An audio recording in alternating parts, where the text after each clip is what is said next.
Mandapala Chitahari Vamsidhari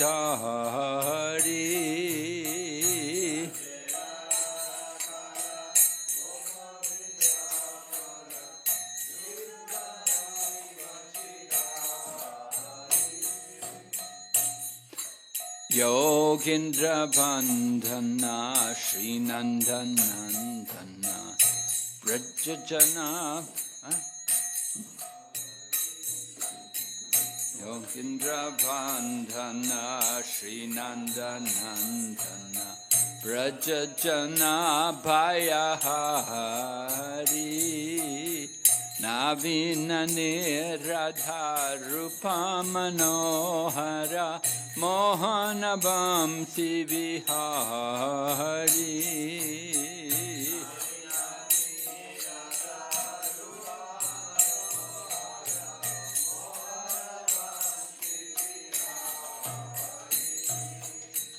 Yashodanandana Kamsa Nishudana Nikunjara Sabilasi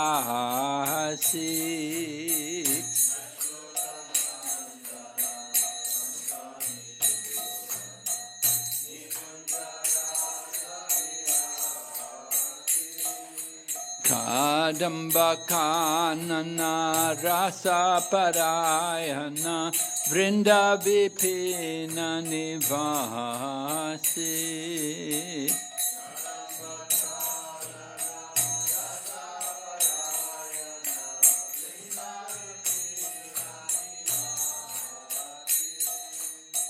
Ananda Vardhana Premaniketana Pulasharayo Jakakana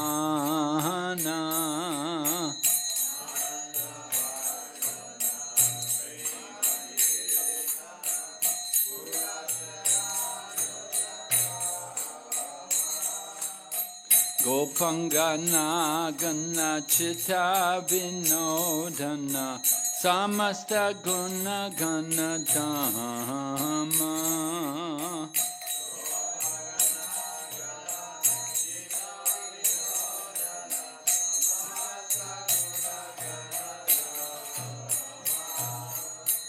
Yamuna Jivana Kili Parayana Manasa Chandra Chakora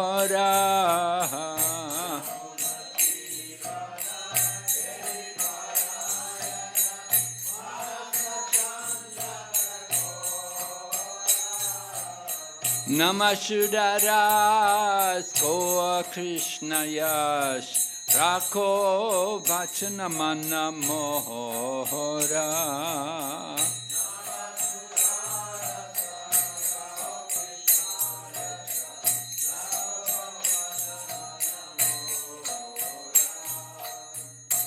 Jaya Radha Madhava Kunja Bihari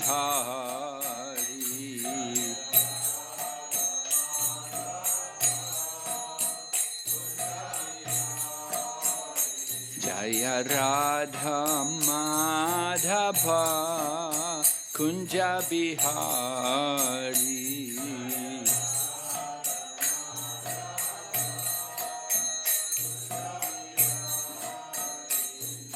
Gopi Janabala Girid Bharadari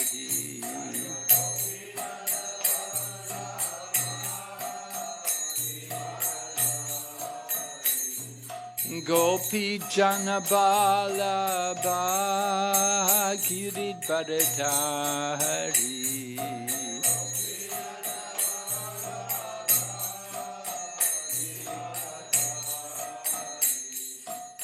Yashodanandana Braja Janaranjana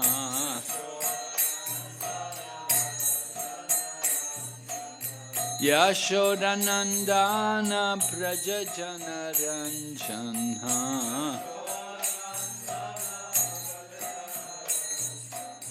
Yamunatira Vanachari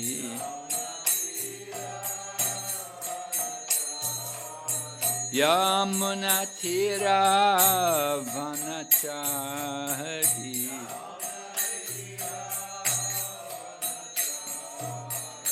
Hare Krishna,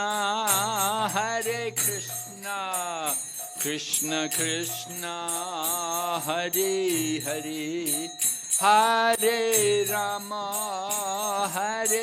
Rama, Rama Rama, Hare Hare.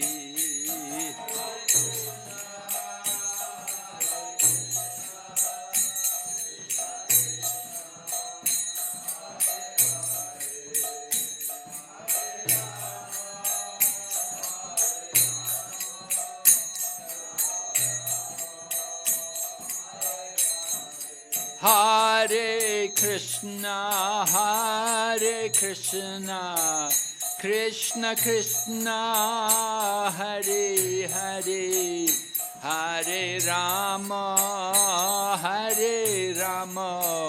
Rama Rama, Hare Hare.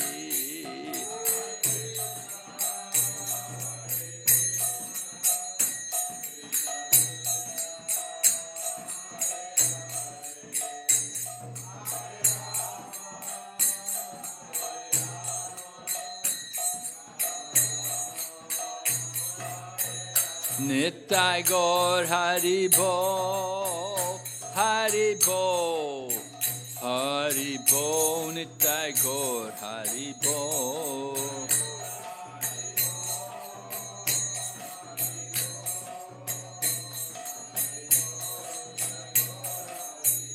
Jai Jai Prabhupada, Prabhupada, Prabhupada, Jai Srila Prabhupada.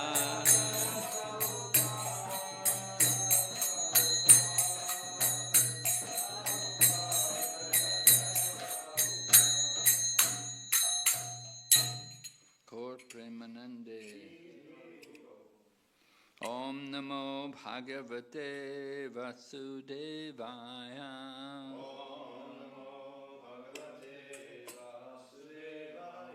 Om Namo Bhagavate Vasudevaya.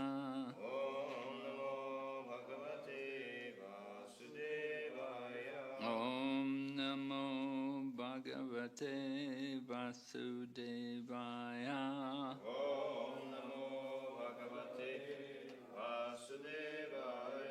Narayanam Namaskrityam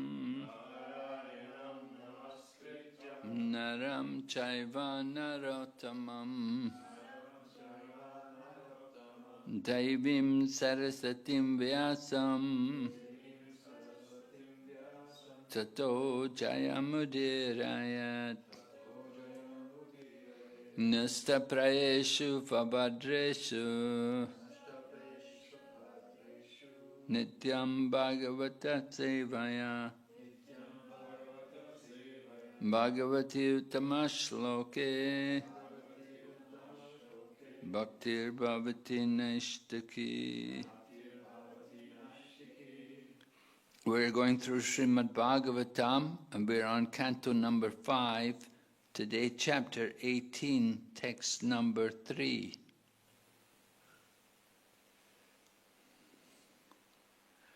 Aho vachitram bhagavad vichistitam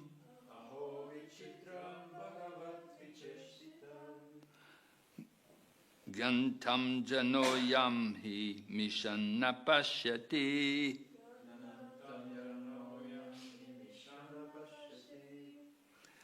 Jayana sadyarhe vikarma sevitum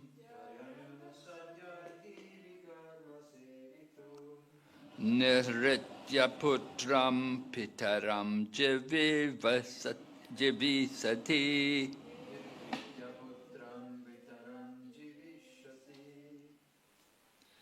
Aho vichitram bhagavad vichistitam Gyantam janoyam hi mishanna pashyati Dhyayana sadyarhi vikarma sevitum. Nirritya putram pitaram jijjivisati.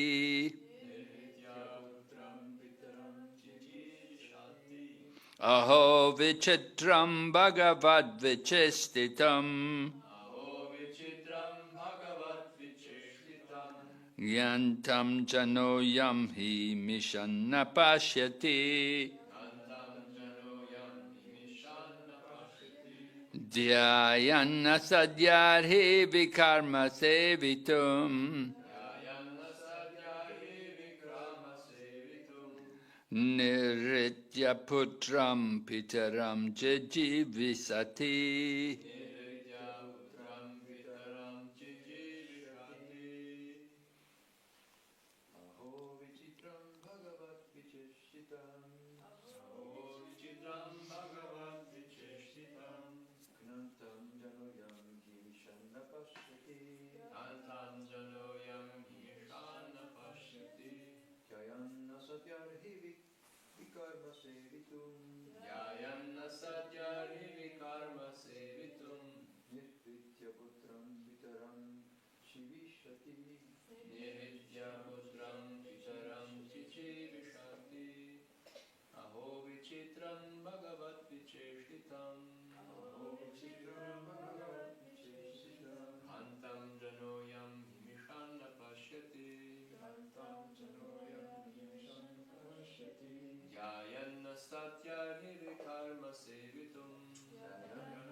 Maharaji? Aho vichitram bhagavad vichistitam. Yantam janoyam hi mishanna pashyati. Dhyayana sadyarhi vikarma sevitum. Nirjaputram pitaram jijjivisati. Aho, alas, vichitram, wonderful, bhagavat vichistitam, the pastimes of the Lord. Gyantam, death. Jana, a person. Ayam, this. He, certainly. Mishan, although seeing. Napashyati, does not see. Dhyayan, thinking about. Asat, material happiness. Yahi, because. Vikarma, forbidden activities. Sevitum, to enjoy. Nirritya, burning. Putram, sons. Pitaram, the father. Jijjivisati, desires a long life. Translation and purport by His Divine Grace, A.C. Bhaktivedanta Swami, Srila Prabhupada. Alas, how wonderful it is that the foolish materialist does not heed the great danger of impending death. He knows that death will surely come, yet he is nevertheless callous and neglectful. If his father dies, he wants to enjoy his father's property. And if his son dies, he wants to enjoy his son's possessions as well. In either case, he needlessly tries to enjoy material happiness with the acquired money. You can all repeat. Alas, how wonderful it is that the foolish materialist does not heed the great danger of impending death. He knows that death will surely come, yet he is nevertheless callous and neglectful. If his father dies, he wants to enjoy his father's property. And if the son dies, the father wants to enjoy the son's possessions. In either case, he needlessly tries to enjoy material happiness with the acquired money. Purport. Material happiness means to have good facilities for eating, sleeping, sexual intercourse, and defense. Within this world, the materialistic person lives only for these four principles of sense gratification, not caring for the impending danger of death. After his father's death, a son tries to inherit his money and use it for sense gratification. Similarly, one whose son dies tries to enjoy the possessions of his son. Sometimes the father of a dead son even enjoys his son's widow. Materialistic persons behave in this way. Thus Sukadeva Goswami says, how wonderful are these pastimes of material happiness, transacted by the will of the Supreme Personality of Godhead. In other words, materialistic persons want to commit all kinds of sinful activities, but without the sanction of the Supreme Personality of Godhead, no one can do anything. Why does the Supreme Personality of Godhead permit sinful activities? The Supreme Lord does not want any living being to act sinfully, and he begs him through his good conscience to refrain from sin. But when someone insists upon acting sinfully, the Supreme Lord gives him the sanction to act at his own risk. Matasmritir jnanam apohanam cha. No one can do anything without the sanction of the Lord. But he is so kind that when the conditioned soul persists in doing something, the Lord permits the individual soul to act at his own risk. According to Srila Vishwanath Chakravarti Thakur, sons always outlive their fathers in other planetary systems and other lands in this universe, especially on Swargaloka. However, on this planet Earth, a son often dies before his father, and the materialistic father is pleased to enjoy the possessions of his son. Neither the father nor the son can see the reality that both of them are awaiting death. When death comes, however, all their plans for material enjoyment are finished.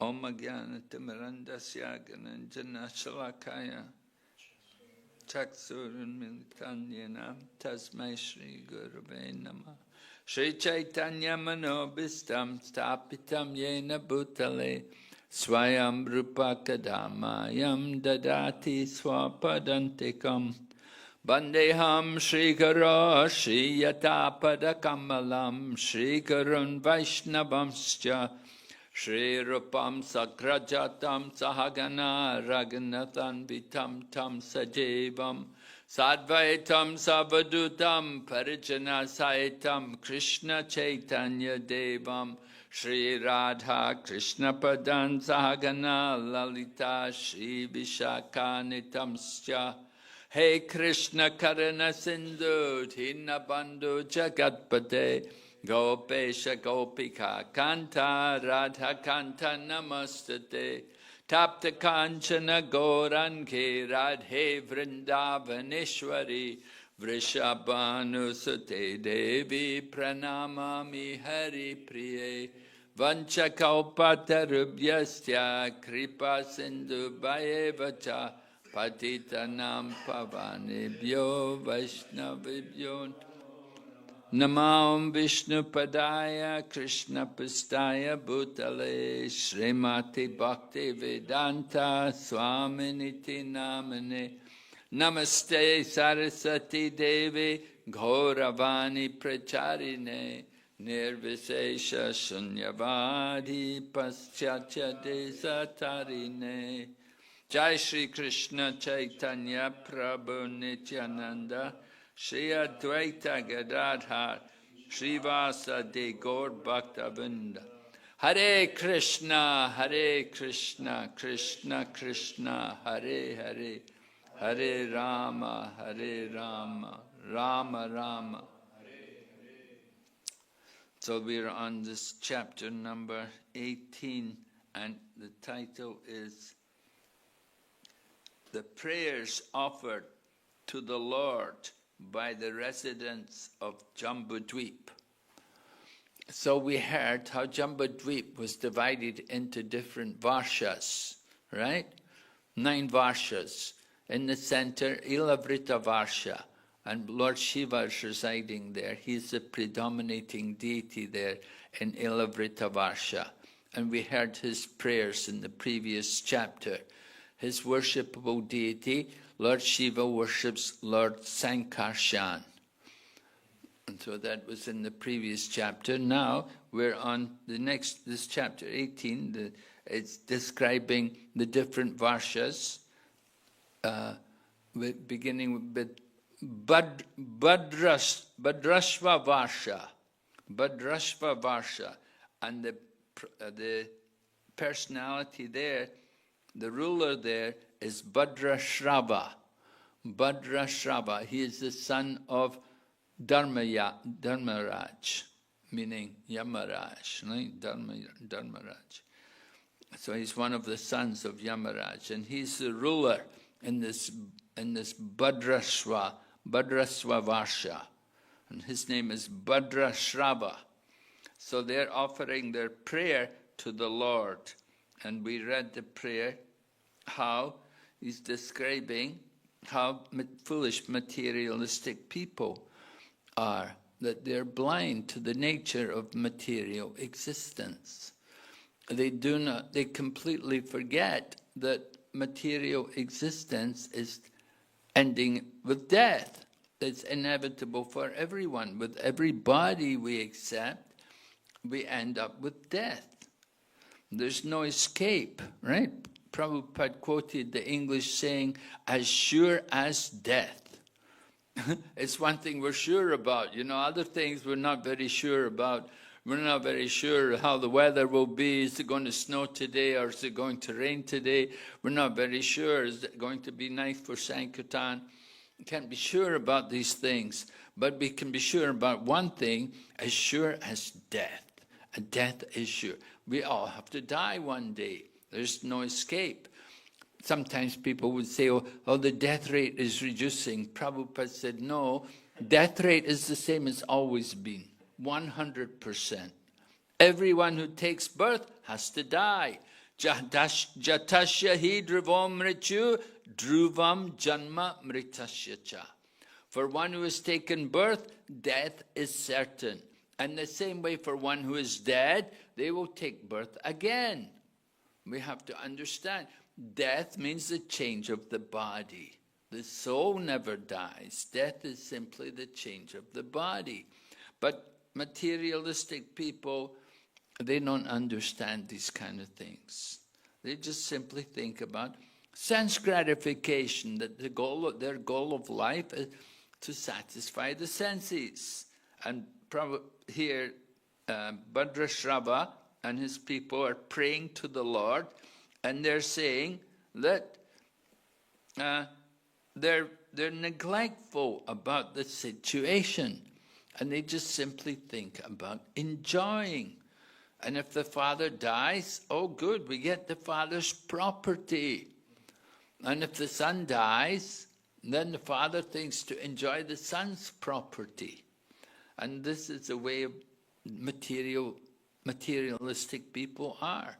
They just simply think life is meant for sense gratification and satisfy the senses. And to satisfy the senses, we'll do anything. We can enjoy anyone's property. There's no consideration about whose property belongs to, what it's meant for. The thought is only there. Enjoy, satisfy the senses. There was a famous atheist in Vedic culture, and there's an atheist called Charvaka. And he said, beg, borrow, or steal, but get ghee, eat ghee. You know, so the goal of life for him was to get ghee. So some people think like that, you know, they think this is the real enjoyment, you know. So that people forget that we're going to die one day. They don't think about the future, you know. Well, of course, nowadays, people, they tell the child, oh, do your homework, think about the future, you want to get a good job, you know.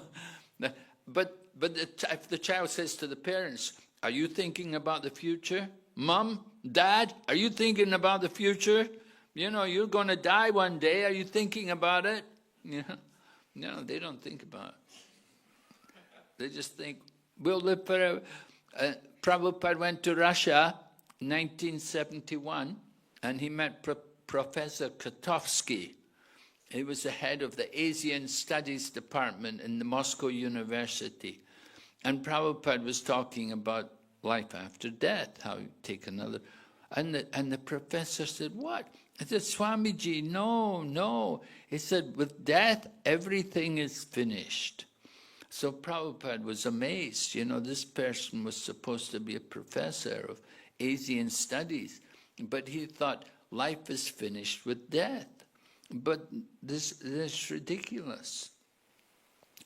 People, even ordinary people, common people, they have no knowledge about the soul and the laws of material nature. You take birth and you live for some time, you produce some byproducts, the body starts to dwindle, and you die. And with death, you get another body. And according to how we've lived in this life, it will determine the type of body we take in the next life. So we have to be very intelligent people anyway. We'll be thoughtful about how to use this life to get a better next life. Some people, of course, they're doing things, they want to go to Swargaloka, and they will do yagyas, and they offer ghee in the fire, and they're doing the yagya, and their motive, their desire is to go to the heavenly planets and to enjoy in the heavenly planets. And the heavenly planets drink somaras, you know, much nicer than any beverage they may offer here. Somaras. And not only do they have nice somaras to drink, but everyone is very endowed with beautiful bodies. So all the ladies are very beautiful and all the men are very attractive. And in this way they have sense gratification together. And so some people think that's the goal, go to heaven and enjoy there. But you go to heaven, how long can you stay there? You cannot stay there for long, because Abrahma Bhuvana Loka Punara Vartano Arjuna. From the highest planet in the material world, the planet of Brahma, down to the lowest, all are places of birth and death. So it's just foolishness to think about trying to enjoy in this material world, because whatever enjoyment you have, it will be limited and temporary. Antavattu phalam tesham tad bhavati alpa medasham. So antavattu, the fruits of the worship of the devas, the demigods, it will be limited and temporary. So it said people who worship these demigods, they are alpa medashaha. They have a small brain. They have a small, alpa means very meager, very small. Prabhupada said in one lecture tape, he said, their brain is like stool. Contaminated consciousness, they have not understood the real nature of life. So they have that small intelligence, alpa medasaha. But intelligent people who have good conscience, good brain, sumedasaha. That is described also people who are sumedasa, Krishna varnam tevisha krishnam sangopangrista parshadam yagnae sankirtan prae yajantihi sumedasaha. This is a verse from 11th canto Srimad Bhagavatam. Karabhajana Muni is one of the 9 Yogendras, and the 9 Yogendras had met with Maharaj Nimi. And Maharaj Nimi had asked them to describe the Lord's incarnations in each age. So Karabhajana Muni was describing, he answered this question, and he described Satya Yuga, then Treta Yuga, then Dwapara Yuga, and then he came to Kali Yuga.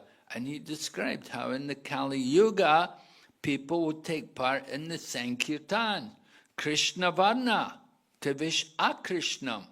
Akrishna, he's describing the Lord's incarnation in the Kali Yuga, that the Lord comes to do Krishna Varna, just like Varna, your Varna, somebody's a Vaishya, somebody's a Sudra, somebody's a Brahmana, people have different occupational duties, their Varnas are different. So Krishna Varna, his business is just Krishna, all right? The Lord comes and he's just engaged in Krishna Varna. He's always talking to everyone about Krishna, and he's always chanting the names of Krishna and preaching the message of Krishna consciousness, teaching Bhagavad Gita and Srimad Bhagavatam, everything about Krishna. But he is Akrishna. Akrishna means he is not black. Krishna means black, and Akrishna means not black. His complexion is a different color. Krishna Varna Tavish Akrishnam. Sangopangrista Parshada. And he's coming along with his associates, his different associates. Just like the Lord come, Lord Ramachandra came, he came with his bow and arrow. And he came with Hanuman, his army of Vanaras, the monkeys, and so on, to fight with Ravan. And Lord Krishna, he came with the Yadu dynasty, and he came with the Sudarshan Chakra and the Komadaki club, and he has his Devadatta conch shell and the lotus flower. So these are the different symbols. Lord Chaitanya comes, he is a sannyasi, and he's coming with the Sankirtan movement, with the Midanga and the Kartals, right? Yesterday we were singing that song, how's it go? Tatai, tatai, bhajalako. Tatai, tatai. That's the sound of the Midanga. Tatai, tatai, bhajalako. Jana tatai tatai bhajalako. Jana jana tatai janjero janjer.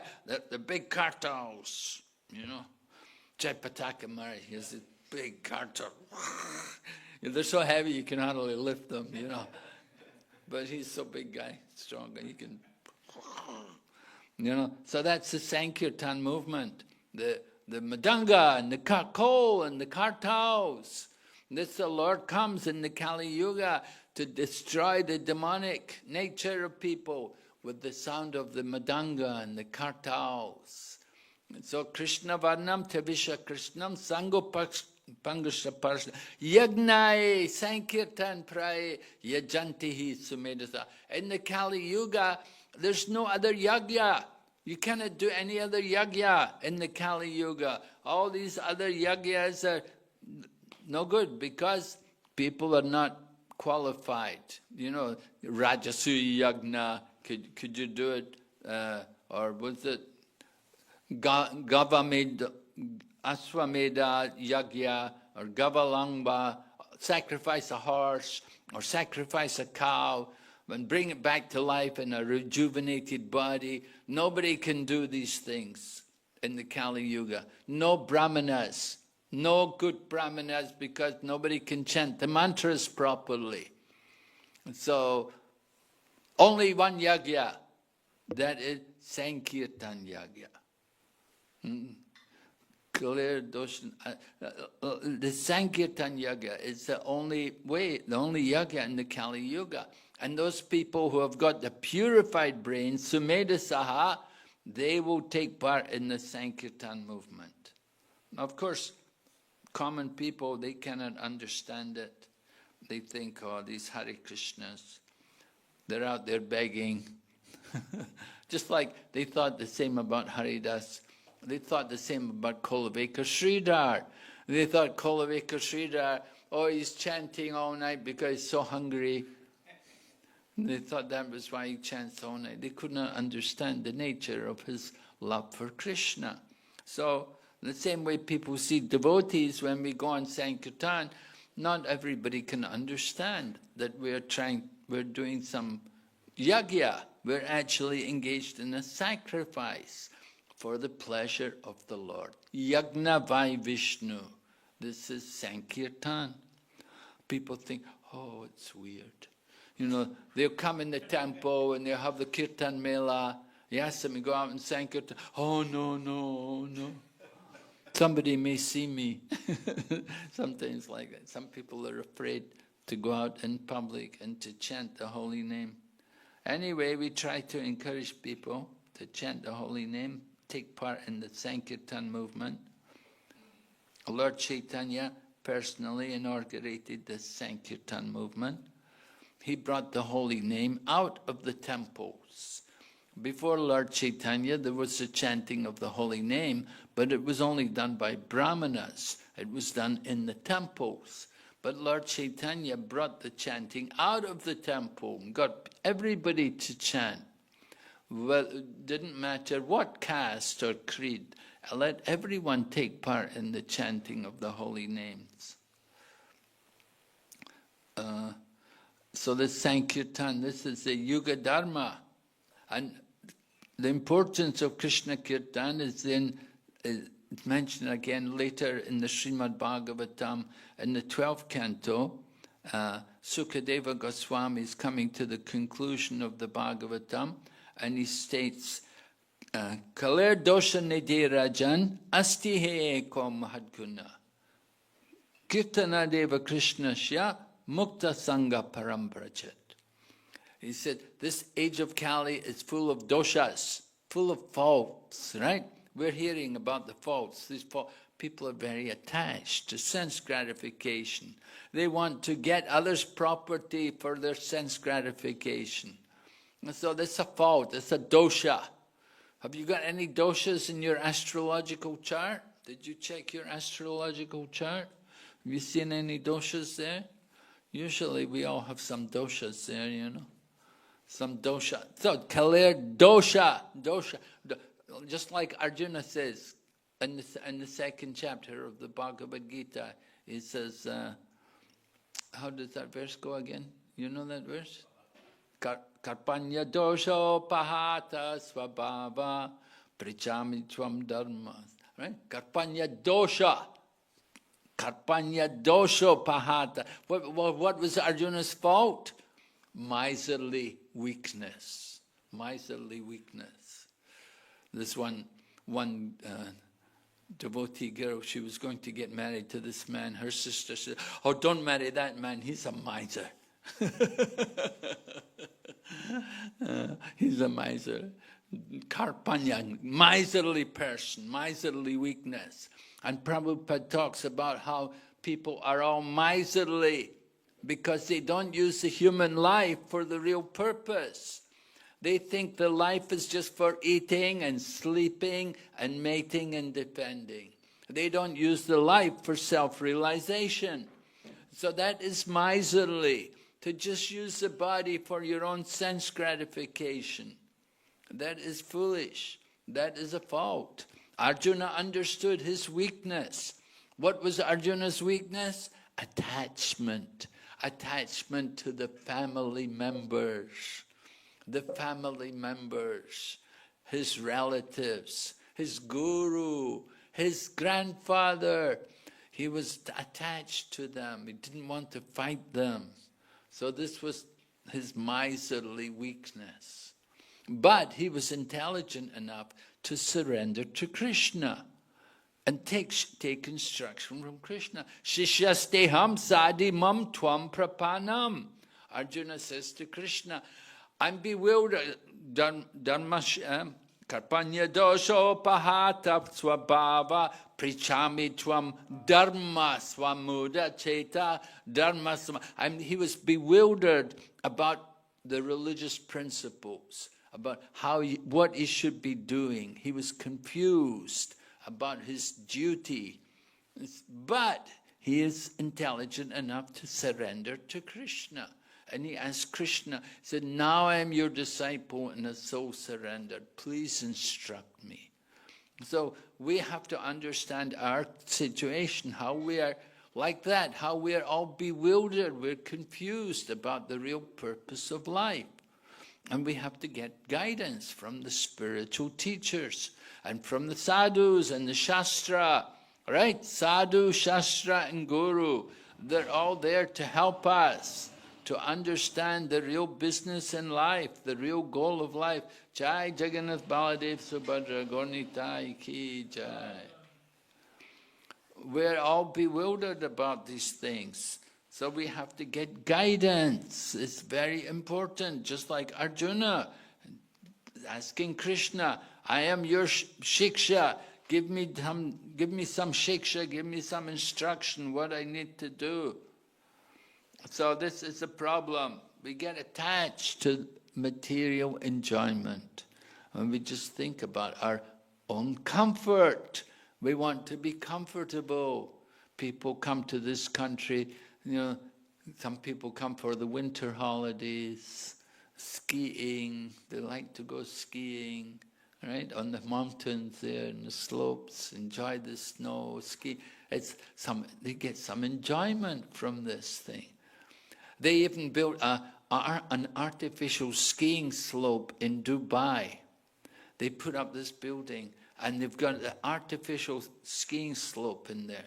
So people, I met this young man, he saved up for a long, because it's very expensive to go in there. So he saved up, he went there, he went inside, he stayed 10 minutes and came out. I said, it's freezing in there. Yeah, something Indian body, yeah. I have no idea, So that material enjoyment is like that. People make so many plans. We're making plans for our sense gratification. In the USA, older people, they work all their life. They say, we will retire. My wife and I, we will go to Florida and we will retire there. And we will live happily there ever after. How long will you live, The people die before they even retire, Some people die even before they retire. And so, material world, people make so many plans, how to be happy, how to be comfortable. You know, this new car, the new house, they're making so many endeavors for enjoyment, but it always ends in failure. The enjoyment is always very temporary and very limited. So we have to understand the real goal of life. Yes, it's not wrong to want to be happy, but you have to know where to find happiness. And the happiness is not just in the body. The real happiness is in the soul. We have to understand the higher happiness, right? Not just the happiness of the hogs and dogs. Yesterday we were speaking about the hogs and the dogs and their happiness, but there's a higher happiness. That happiness is on the spiritual platform. We have to come to the higher consciousness to understand ourselves as spiritual beings. And how to get happiness is by connecting with the supreme spiritual being, with Lord Krishna. And that, of course, that is the business of yoga, to connect, to link. We connect with the Supreme Lord by loving devotional service. Other types of yoga, they're all meant to bring us to the highest platform of devotion. We try to bring people to Krishna consciousness immediately. Not everyone is able to take up chanting Hare Krishna. So we try to engage them in other ways, you know. Work for Krishna, karma yoga.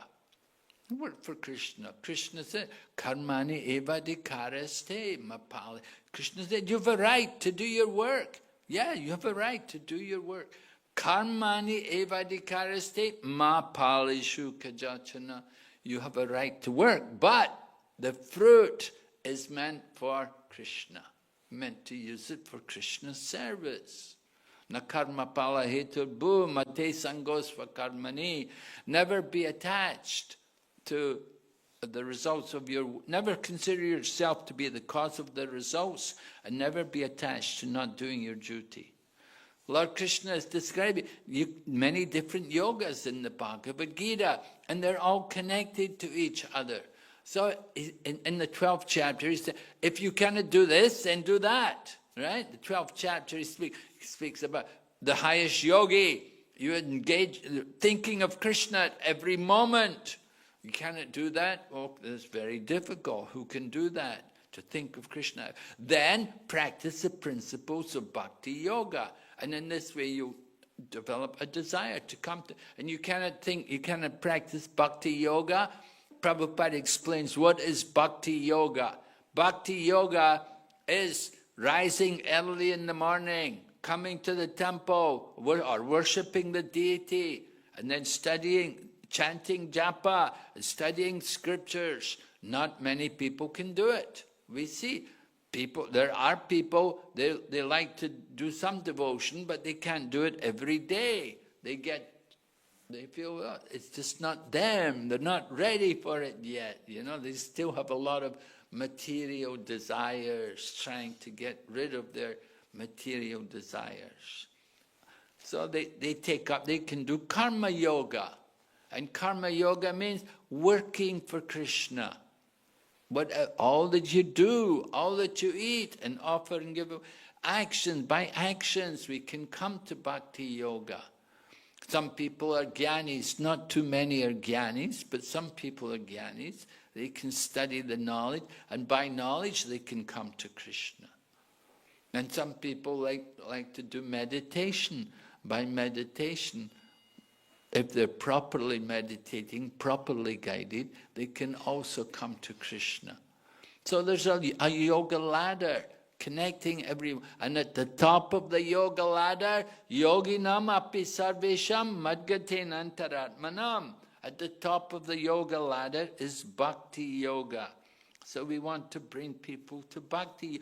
And there's no need to go through the other yogas. It's not really necessary. Just like Prabhupada gives the example, you can walk up the stairs or you can take the lift.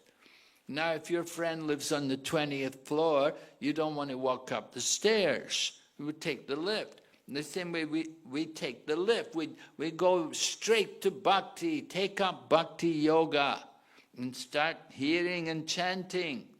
And if we do that nicely, we'll never go back to the other stages of yoga.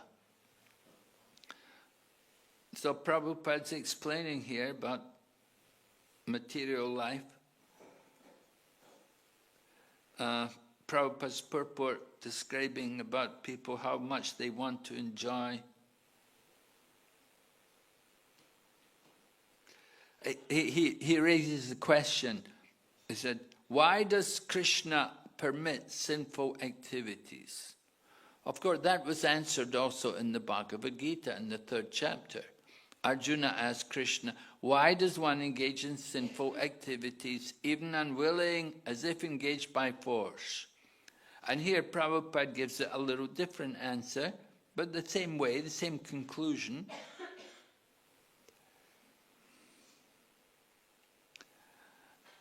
He said, the Supreme Lord does not want any living being to act sinfully, and he begs him through his good conscience to refrain from sin. Krishna begs us, don't do it. But when someone insists upon acting sinfully, the Lord gives him sanction to act at his own risk. And then Prabhupada quotes 15:15. Matak smritir jnanam apohanam cha. The Lord is in everyone's heart. No one can do anything without Krishna's sanction, but he is so kind that when the conditioned soul persists in doing something, the Lord permits the individual soul to act at his own risk.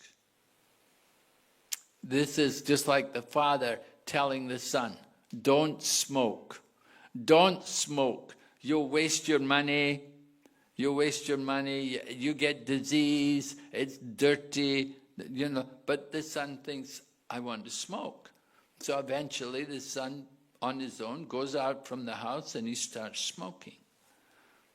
Although the father had been trying to give instruction. In the same way, Krishna is in the heart of every living entity and he gives instruction. Don't do these things. One devotee, he went to Prabhupada and he told Prabhupada, he said, Srila Prabhupada, he said, when I'm chanting, sometimes I can remember all the things I used to do before I became a devotee. And he said, why is it like that?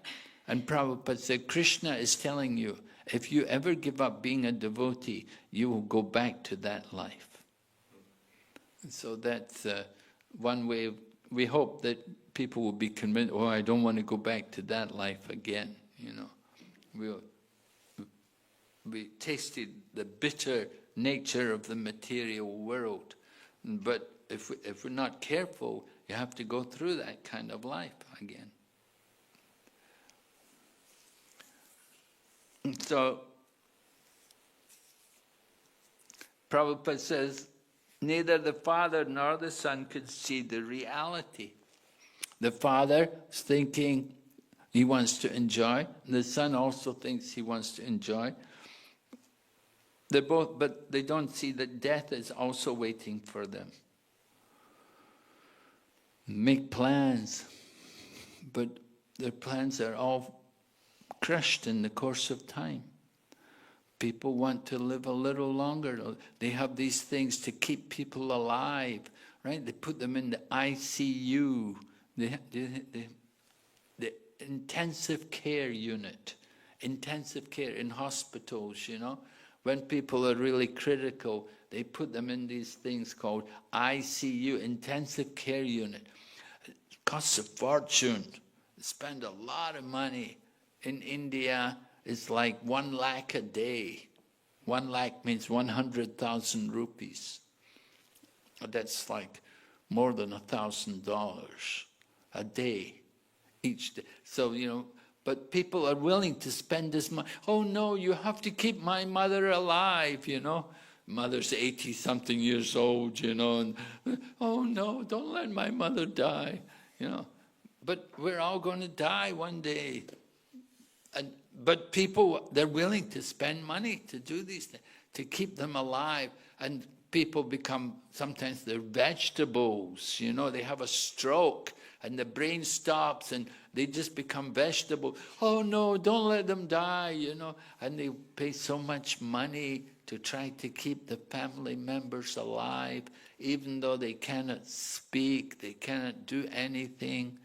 But human nature, they're so attached. They don't understand that death is inevitable.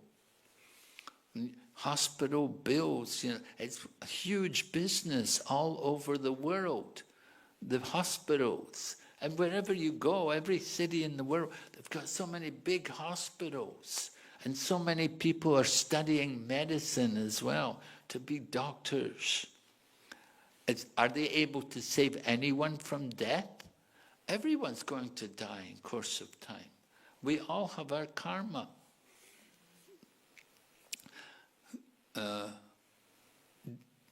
Just like in the Govardhan Leela, Lord Krishna was speaking about the philosophy of karma mimamsa.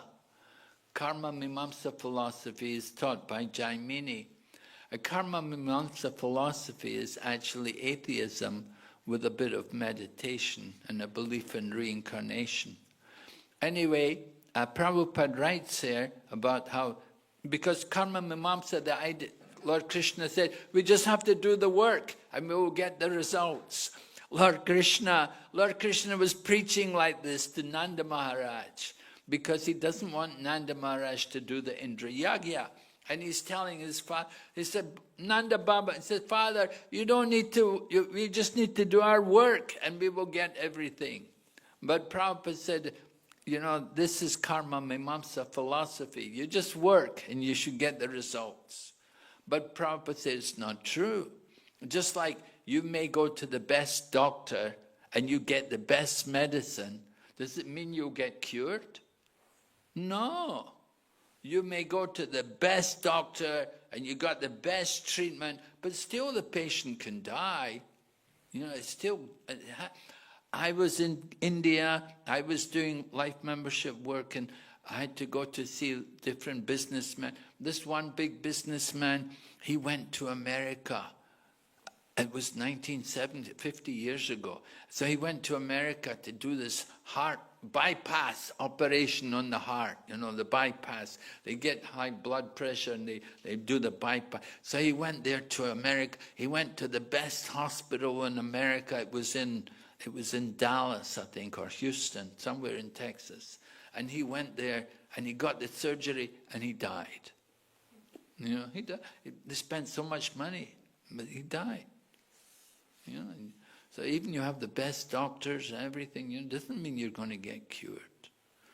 But if you have the blessings of Krishna, Mare Krishna Rake Ke, Rake Krishna Mare Ke. With devotees, we surrender to Krishna. If Krishna wants to kill someone, nobody can save him. And if Krishna wants someone to live, nobody can kill him. We put our trust in Krishna. We don't put our trust in medicine or so many different treatments that they have. We simply depend on Krishna. So, our happiness also. Everyone wants to enjoy happiness. We want to, but is everybody happy? Nobody wants suffering. Does it mean everybody's happy? No, everybody's miserable. There's so much misery in this world. This world is a place of misery. We are trying to be happy here. This is not the place to be happy. You want to be happy, you have to go to the spiritual world. In the spiritual world, you'll find real happiness. You will not find real happiness here in this world. Everything is temporary. So it's going to be misery. Dukkhalayam ashasvatam.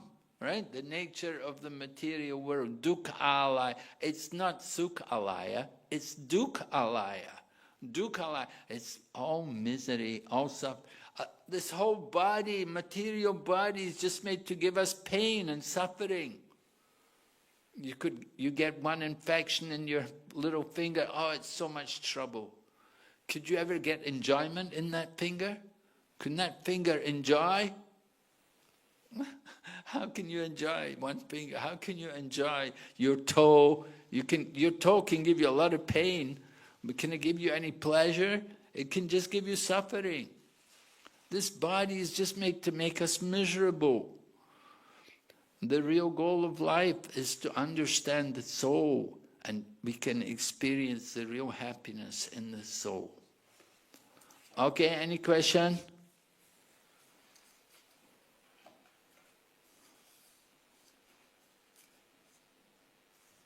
Yes, Prabhu? If one has these miserly tendencies, what's a good way to come out of that and become more magnanimous? If one what? One has these miserly tendencies. Oh. Especially here in Switzerland, I was born, we have this, I feel miserly tendencies sometimes. Well, I'm a great miser also. But I give everything to Krishna. But to give money to, when I was a treasurer, at one point I was a treasurer, and people would come to me for money, I wouldn't give them any money. And he said, they took me out of that job. They said I was too miserly. I wouldn't give the money to people. So it's good to be frugal in a way, that you don't waste money. We don't want to waste things. We want to use them properly. But we want to use everything for Krishna, for Krishna's pleasure. That's important. All right. So if it's good to be frugal, not to be extravagant. And some people, Prabhupada told one man, he was a sannyasi actually. He was the president of a temple, and he said, "You spend money like a rich man's son." If your father is a rich man, then you can spend money freely, because your father is a rich man, so you have a lot of money to spend, and you can spend it very liberally. But Prabhupada did not appreciate that. He said, you're the temple president, you're spending money like a rich man's son. And Prabhupada said, you should be more careful with Krishna's money. You use it carefully for Krishna, not just for sense gratification for everyone. So in some ways it's good to be miserly, but at the same time you have to know when to spend. You have to give the money for Krishna, use it for Krishna. Just like when I was the treasurer, and the Mundakini, she was the pujari, and she came and she said, "I want money for the Govardhan Puja. It's going to be Govardhan Puja." I said, no, there's no money, we're broke. And she told me, she said, "No, you have to give the money. If you don't give the money, you'll be bitten by the snakes on Govardhan Hill." So, okay. And so, you have to know, spend the money for Krishna. Mahavishnu Swami was in charge for the Rath Yatra in London. When he was a brahmachari, they put him in charge of the Rath Yatra. And they told him, there's no money. Those days we didn't have any money, 1970s, there was no money there. And they told him, you're in charge of Rath Yatra and there's no money.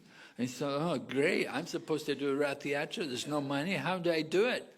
And it happened, a few days later, one of his relatives died and he got a big inheritance. And he got a big inheritance, he used all the money for Rath Yatra.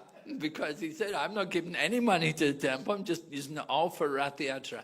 And he had this big Rath Yatra, it was really big, a lot of prasadam, a lot of publicity, and they really spent a lot of money. And Prabhupada saw, and Prabhupada was surprised. He said, "Where did you get the money?" Because Prabhupada knew we never had any money, They said, "Where did you get the money?" And they said, "Oh, this one devotee, he got an inheritance and he used it for the Rath Yatra." And Prabhupada said, "Oh, very good, money well spent." Money well spent. So you spend the money for Krishna. That's very good. Money well spent. You give the money to Krishna. Other things, we're very cautious. We hesitate about spending money. To buy something for ourselves or something, you hesitate. But to buy something, Krishna needs something. Okay, we should do that. That's a good investment. Give the money to Krishna. That's the best way to use money. Use it to build nice temples, or to put on nice festivals, or sometimes sponsor book distribution so we can give out books to people, or some programs like that, benefiting the public, distributing prasadam like that. Use the money for these kind of things. So we should think about the proper way to use it. We use it for Krishna. It's Krishna's money. Krishna's given me this. If I don't spend it for Krishna, how will you spend it? You'll spend it on lawyer bills or doctor bills.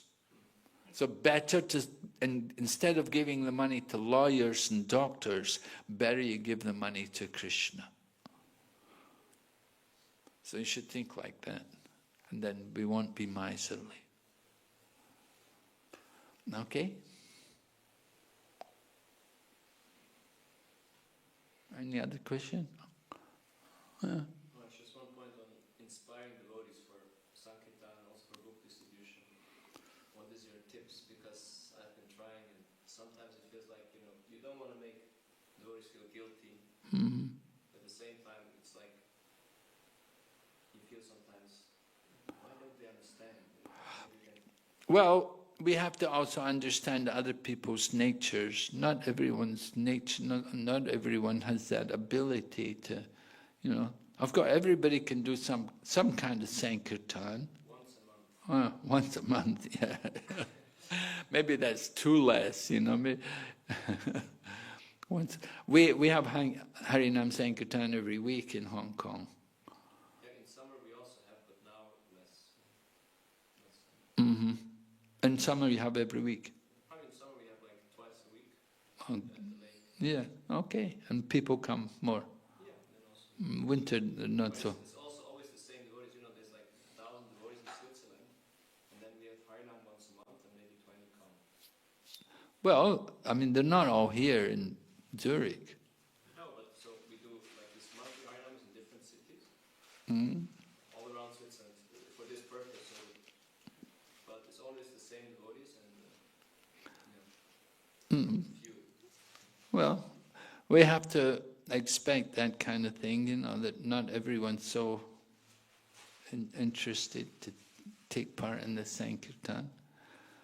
We have to encourage people. Anyway, if they see the Sankirtan going on, then they're reminded that they should also be there. I understand, sometimes maybe it's not so inspiring, like we're not the best singers or performers, but just as a duty or as a practice, Mm-hmm. then they could still come. Yeah.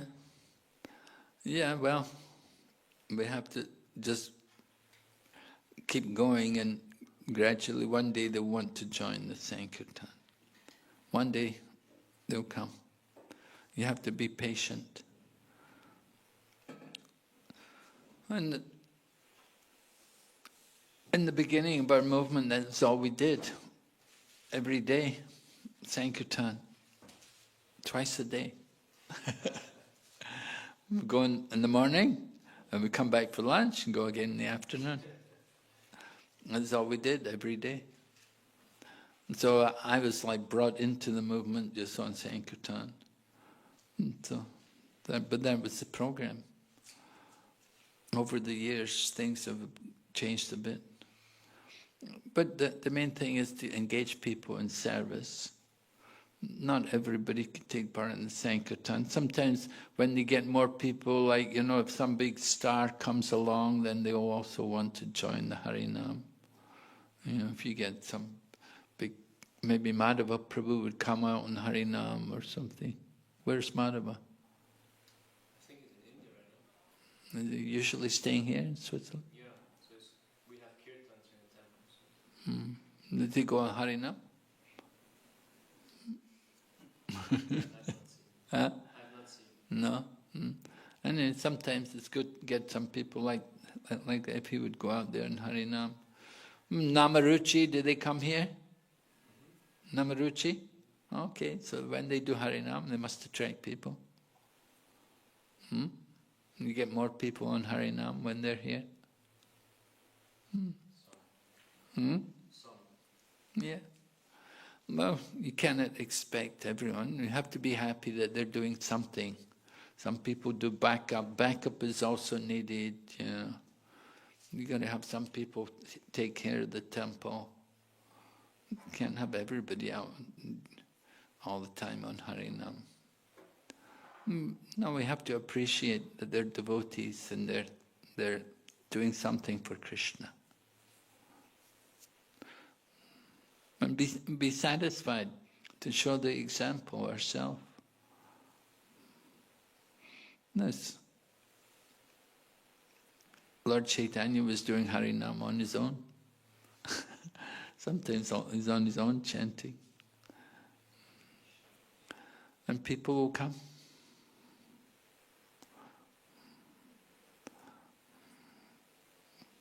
Yeah, it would be nice if everyone go out, but not everybody can do it. Okay. Hare Krishna. Srila Prabhupada ki, Srimad Bhagavatam ki, Lord Premanande. Narasimha Swami Maharaj ki.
Hare Krishna.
per Hund.